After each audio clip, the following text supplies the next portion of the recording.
మనందరికీ ప్రధానమైన హెచ్చరిక ఏమిటంటే, దావీదు లాంటి అద్భుతమైన ఆత్మీయుడు ఈ అధ్యాయము ముందు బైబిల్లో మరొకరు కనిపించరేమో.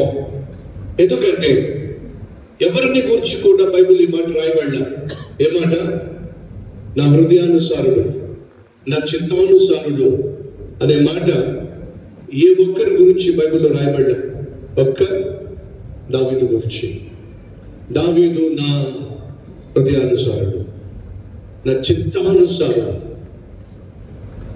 అంటే దేవుడు ఏమైతే ఉద్దేశిస్తాడో, దేవుడు ఏదైతే తన చిత్తము అని నమ్ముతాడో దాన్ని ఖచ్చితంగా చేసేటటువంటి తత్వం కలిగిన వాడు, దేవుని మనస్సు కలిగిన వాడు. అయినప్పటికీ కూడా ఇంత ఘోరమైనటువంటి పాపంలో పడిపోయాడు అని అంటే మనం ఏ పాటి వారు?